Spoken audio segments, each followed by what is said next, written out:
Hello students, today I am going to give you Hindi description of the summary of chapter number 5 Indigo that is prescribed in your English book Flamingo of class 12th. Indigo. The story describes Gandhi's struggle for the poor peasants of Champaran.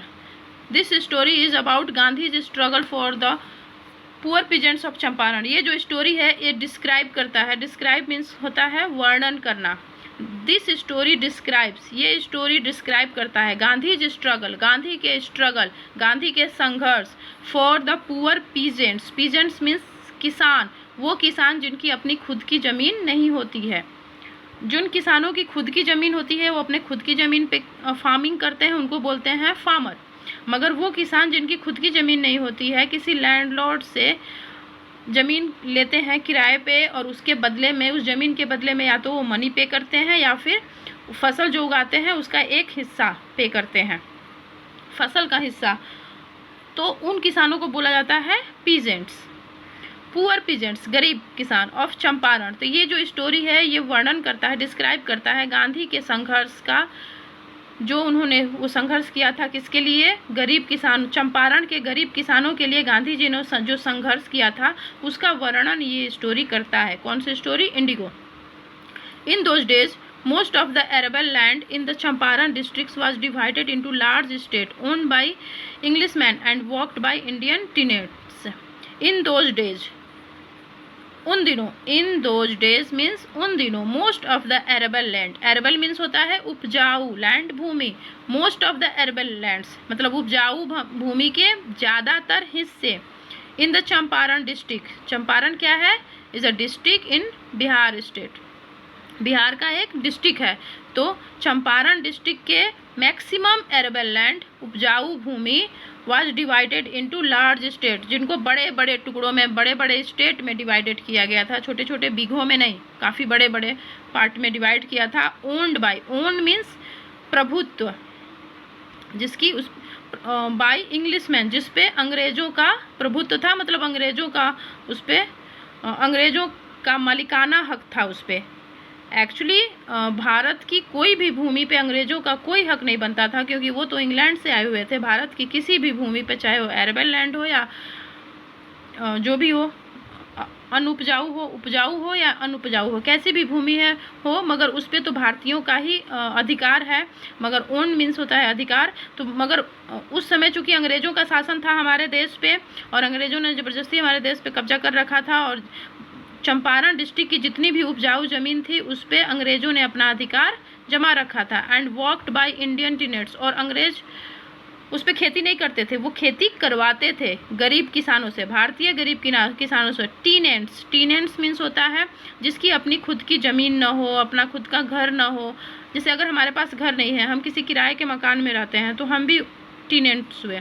ज़मीन नहीं है तो किसी landlord से ज़मीन लेते हैं और उसके बदले में उसको हम मनी पे करते हैं या अनाज पे करते हैं, तो वो भी टीनेंट्स होते हैं. तो इंडियन टीनेंट्स, और टीनेंट्स यहाँ पे कौन थे? Peasant, poor peasants.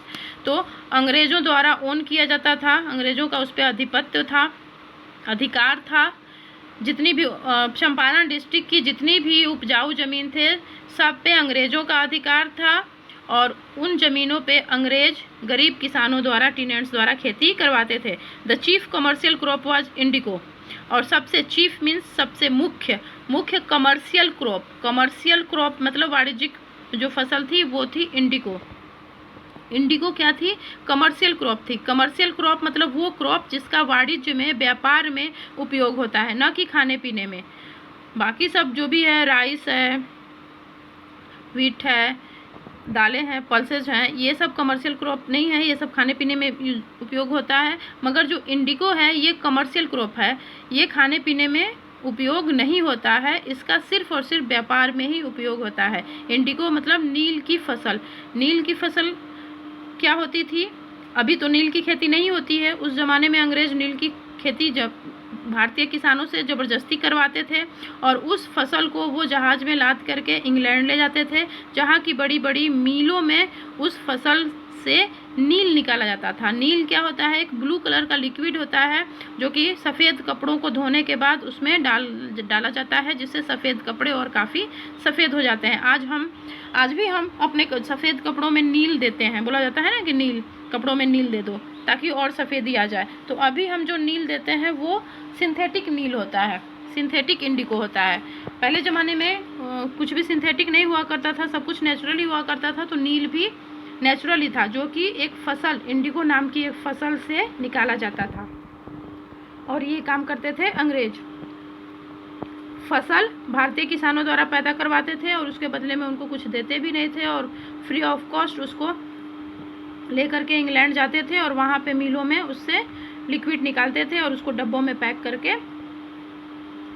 विभिन्न देशों में बेचा करते थे। The landlords compelled all tenants to plant 15% of their indigo and surrender the entire indigo harvest as rent। जो लैंडलॉर्ड्स होते थे, लैंडलॉर्ड्स कौन होते थे? अंग्रेज। वो कंपेल करते थे, कंपेल यानी मजबूर करना, कंपेल ऑल टीनेंट्स, टीनेंट्स बता चुकी हूँ, वो पुअर पीजेंट्स जिनकी खुद की ज़मीन नहीं है, वो अंग्रेज़ों से लेकर के ज़मीन पे खेती कर रहे हैं, तो उनको वो मजबूर करते थे to plant 15% of their indigo, कि अब जितनी भी ज़मीन, अंग्रेज एक्चुअली किसानों को एक शर्त पे ज़मीन देते थे। शर्त ये होती थी कि वो जितनी ज़मीन देते थे उसका 15% हिस्से पे किसानों को इंडिगो की खेती करनी है, और उसके लिए अंग्रेज उनको कुछ भी पे नहीं करेंगे, उसके लिए उनको पैसा नहीं देंगे, बल्कि वो जो 15% ज़मीन पे वो जो इंडिगो की फसल उगाएंगे वो पूरी की पूरी फसल अंग्रेज़ों को सरेंडर कर देंगे रेंट के रूप में। तो अंग्रेज गरीब किसानों को कंपेल करते थे, मजबूर करते थे कि 15% ज़मीन पे इंडिगो की खेती उगानी है और उसको पूरा हार्वेस्ट, पूरी फसल को रेंट के रूप में अंग्रेज़ों को दे देना है। और भारतीय किसान इसको अपोज भी नहीं कर सकते थे, इसका विरोध भी नहीं कर सकते थे, क्योंकि इसी शर्त पे उनको ज़मीन मिलती ही थी। This was done through long term contracts, और ये एक बहुत ही लंबे कॉन्ट्रैक्ट के रूप में होता था। कॉन्ट्रैक्ट यानी अग्रीमेंट, एक समझौता होता था, मतलब एक साल के लिए नहीं था कि हाँ चलो एक साल के लिए हम 15% भूमि पे इंडिगो उगा देंगे, अगले साल से हम पूरी भूमि पे फसल उगाएंगे, ऐसा नहीं था। लॉन्ग टर्म कॉन्ट्रैक्ट था, मतलब काफ़ी कई सालों से चला आ रहा था और कई सालों तक चलता। The British did not need the indigo crop anymore when Germany had developed synthetic indigo। अब क्या हुआ, कहानी में एक ट्विस्ट आती है कि जो जर्मन, एक देश है जर्मनी ने सिंथेटिक इंडिगो का उत्पादन स्टार्ट कर दिया। जो हम अभी अपने कपड़ों में जो नील देते हैं वो सिंथेटिक इंडिगो ही होता है। तो जर्मनी ने सिंथेटिक इंडिगो का निर्माण अपने मिलों में करने लगे, और कोई भी सिंथेटिक चीज़ जो नेचुरल चीज़ होती है उससे सस्ती होती है। नेचुरल जैसे क्लोथ्स हैं, कॉटन, उलन, प्योर उलन, या फिर रेशमी कपड़े जो नेचुरल थ्रेड हैं, ये काफ़ी कॉस्टली होते हैं, और जितने भी सिंथेटिक कपड़े हैं वो काफ़ी सस्ते होते हैं। उसी तरह ये जो नेचुरल इंडिगो जो होता था वो काफ़ी मतलब थोड़ा महंगा होता था, क्योंकि भले अंग्रेज़ों को, किसानों को पे तो नहीं करना था, मगर अंग्रेज़ उस सारी फसल को जहाज़ में लाद करके इंग्लैंड ले जाते थे और वहाँ की मिलों में उनसे इंडिगो नाम का लिक्विड निकाला जाता था। नील ब्लू कलर का जो लिक्विड होता है उसको निकाला जाता था और फिर उसको डिब्बों में पैक करके विश्व के कई देशों में बेचा जाता था। तो किसानों को भले इसके लिए वो पैसा नहीं देते थे, मगर जहाज़ में लाद करके इंग्लैंड ले जाने में, जहाज़ में तेल तो लगता था काफ़ी ना, तो इसलिए उनको काफ़ी खर्चा आता था इंग्लैंड ले जाने में और वहाँ के मिल में उससे उत्पादन करने में। और ये जो जर्मनी ने सिंथेटिक इंडिगो का जो निर्माण किया था, इसमें जर्मनी का कॉस्ट काफ़ी कम पड़ रहा था। उसको इसके लिए कहीं से भी कच्चा माल लाने की ज़रूरत नहीं थी, कहीं से भी इंडिगो की फसल लाने की ज़रूरत नहीं थी। सिंथेटिक तरीके से, केमिकल से वो ये इंडिगो बना रहे थे, तो ये काफ़ी चीप था, काफ़ी सस्ता था। इसलिए बाकी सभी देशों के लोग जर्मनी द्वारा बनाया गया सिंथेटिक इंडिगो का यूज करने लगे, क्योंकि ये काफ़ी चीप था। और ब्रिटिशर्स द्वारा बनाया गया इंडिगो जो कि नेचुरल इंडिगो था वो काफ़ी कॉस्टली था। तो इसकी वजह से अब ब्रिटिशर्स का इंडिगो मार्केट में, विश्व के मार्केट में बिकना बंद हो गया। तो अब ब्रिटिशर्स को, अंग्रेज़ों को अपना ये जो नील का उत्पादन बंद करने का सोचने लगे, क्योंकि जर्मनी के इंडिको के आगे उनका इंडिको बिक नहीं रहा था। तो उन लोगों ने भारतीय किसानों को अब मना करने का सोचा कि अब भारतीय किसानों को इंडिको की फसल उगाने से मना कर दिया जाए, मगर यहाँ पर भी उन्होंने फ़ायदा उठाने का कोशिश किया। उन्होंने भारतीय किसानों को ये नहीं बताया कि जर्मनी के सिंथेटिक इंडिको बनाने की वजह से हमारा इंडिको अब बिक नहीं रहा है, इसलिए हम अब इंडिको की खेती को समाप्त करना चाहते हैं। नहीं, उन्होंने ये बात छुपा दी भारतीय किसानों से। उन्होंने किसानों को क्या कहा कि ठीक है, आप लोगों को दिक्कत हो रहा है इंडिको का फसल उगाने से, आप लोगों का जो खाने पीने की वाली जो फसलें हैं वो कम उत्पादन हो पा रहा है उसकी वजह से, इसलिए आप लोगों को दिक्कत हो रहा है। तो ठीक है, हम आप पे एहसान करते हैं कि अब आप इंडिको की फसल नहीं उगाएंगे। तो हम आप पे इतना एहसान कर रहे हैं कि आपको इंडिगो की फसल उगाने से हम मुक्त कर रहे हैं। जो 15% का अग्रीमेंट है इसको हम तोड़ रहे हैं, तो इसके बदले में आपको हमें कॉम्पेंसेशन के रूप में मनी जमा करना होगा। कॉम्पेंसेशन मतलब होता है क्षतिपूर्ति। क्षति, जो हमारी क्षति हो रही है, जो हमारा नुकसान हो रहा है, हम इंडिगो की फसल से नील का उत्पादन करते थे, नील बनाते थे, लिक्विड जिसको बेचते थे तो काफ़ी हमें पैसा मिलता था। तो हम आपके भले के लिए हम अपना इतना बड़ा नुकसान कराने के तैयार हैं, तो इसके लिए आपको हमें हमारी क्षतिपूर्ति करनी होगी, कंपेंसेशन मनी जमा करना होगा। उन्होंने असली बात छुपा दी। Just to release the peasants from 15% agreement they demanded compensation. ये 15% अग्रीमेंट से मुक्त, रिलीज यानी मुक्त, पीजेंट्स किसानों को 15% वाला अग्रीमेंट से मुक्त करने के लिए उन्होंने डिमांड किया कंपेंसेशन का, क्षतिपूर्ति का। Some illiterate peasants agreed but the other refuse. कुछ जो अनपढ़ किसान थे वो तो अग्री हो गए, क्योंकि वो काफ़ी परेशान थे इससे, तो अग्री हो गए। कुछ ने पैसा जमा कर दिया, मगर कुछ जिनके पास एकदम पैसे नहीं थे या कुछ को सही जानकारी मिल गई कि किस कारण से ये लोग मना कर रहे हैं, तो उन्होंने रिफ्यूज कर दिया। रिफ्यूज यानी मना कर दिया कि नहीं, हम कंपेंसेशन मनी नहीं देंगे। One of the share croppers name Rajkumar Shukla met Gandhi in this regard and compelled him to visit Champaran because of the long term injustice of landlords. और इन्हीं सब गरीब किसानों में से एक गरीब किसान थे शेयर क्रॉपर्स यानी बटाईदार किसान, जिसकी अपनी वही शेयर क्रॉपर्स, टीनेंट्स या पीजेंट्स सब लगभग सिनोनिम टाइप्स के हैं।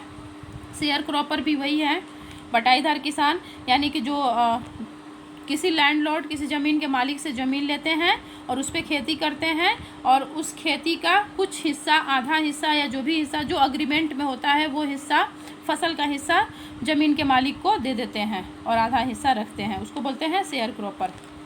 जो जिनके पास ज़मीन नहीं होती है वो इस तरह से अरेंजमेंट करते हैं खेती करने के लिए।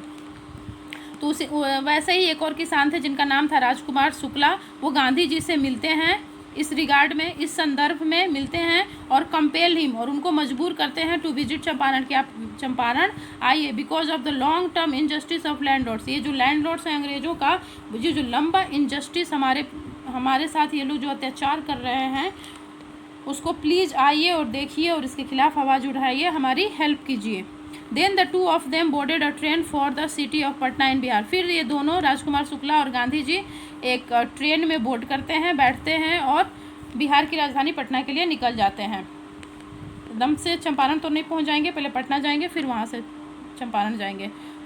From there Shukla led him to the house of the lawyer named Rajendra Prasad. और पटना में राजकुमार शुक्ला गांधी जी को लेके जाते हैं किसके घर पे? राजेंद्र प्रसाद के घर में।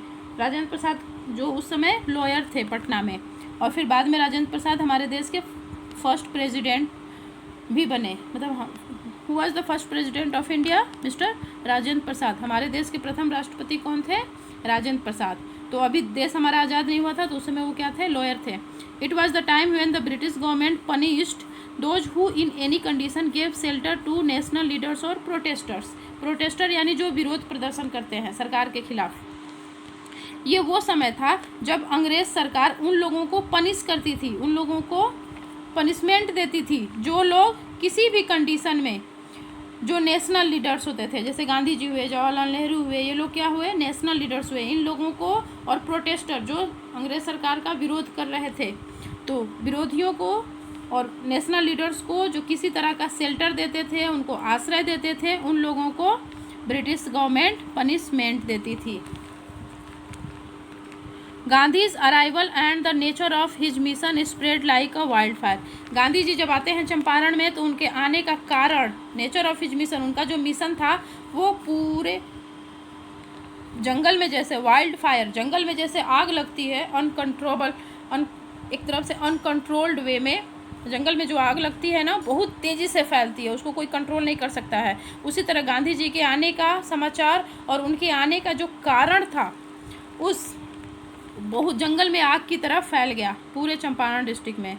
Many lawyers and peasants groups came in large numbers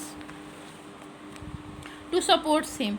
बहुत सारे किसान और लॉयर्स, वकील लार्ज नंबर में आते हैं गांधी जी को सपोर्ट करने के लिए। The lawyers accepted the fact that their charges were high and for a poor peasants it will be awesome. और वहाँ पे जब गांधी जी लॉयर से पूछते थे, एक्चुअली जो किसान कंपेंसेशन मनी नहीं जमा किए थे और कुछ किसान ने कंपनसेशन मनी जमा कर दिया था, तो जिन किसानों ने कंपनसेशन मनी जमा कर दिया था उनको जब इस बात का पता चलता है कि अंग्रेज मजबूरी में इंडिगो की खेती को बंद करवा रहे हैं, तो फिर वो कोर्ट में केस डालते हैं अंग्रेज़ों के खिलाफ और अपनी कंपनसेशन मनी वापस मांगते हैं अंग्रेज़ों से।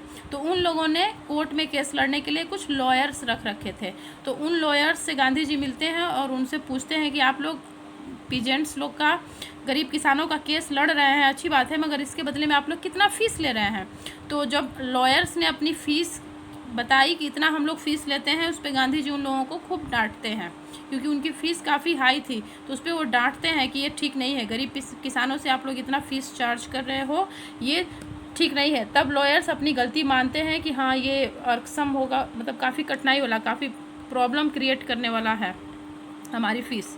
और Gandhi rebuked them, rebuke means डांटना, गांधी उन लोगों को रिब्यूक करते हैं, डांटते हैं। Them for collecting big fees from the share croppers, sharecroppers बटाईदार किसान, जो मैं एक बार बता चुकी हूँ। तो शेयर क्रॉपर से इतनी मोटी फीस लेने के लिए गांधी जी उनको रिब्यूक करते हैं, डांटते हैं।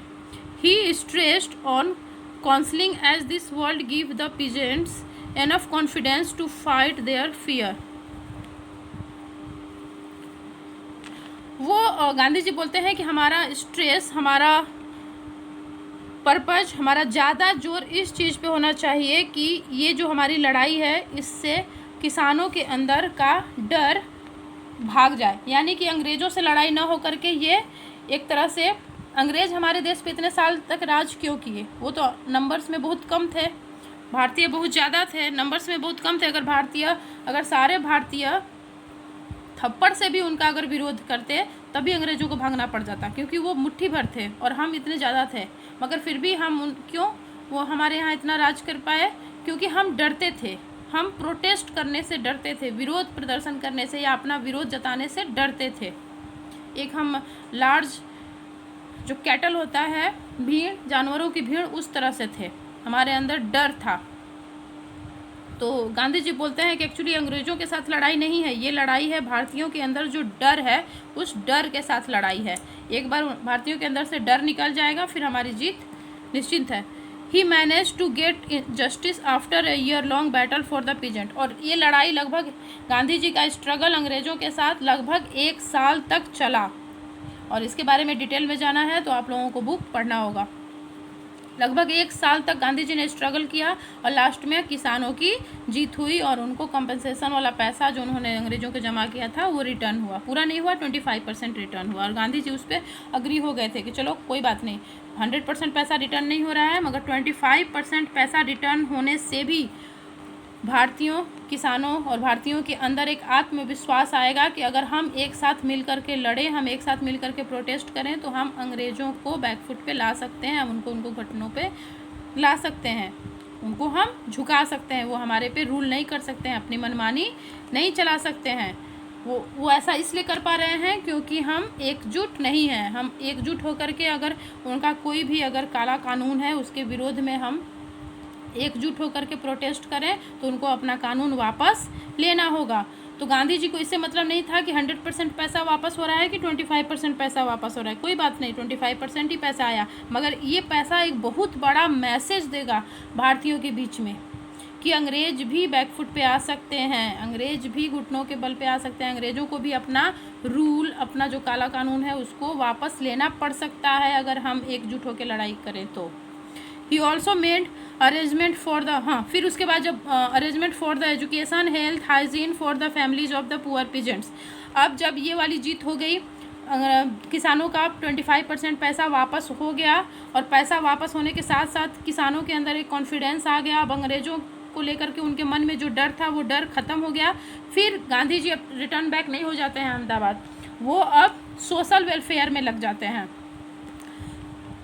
अब चंपारण के किसानों के एजुकेशन का अरेंजमेंट करते हैं, उनके हेल्थ, हाइजीन, साफ़ सफाई, उनकी फैमिलीज़ की साफ़ सफाई, पुअर पीजेंट्स और उनके फैमिलीज़ के एजुकेशन, हेल्थ और हाइजीन, साफ़ सफाई का सारा अरेंजमेंट करते हैं। He gave them the lesson of self reliance, वो उनको आत्मनिर्भर, रिलायंस यानी आत्मनिर्भर, उनको आत्मनिर्भर बनने का पाठ पढ़ाते हैं। ओके।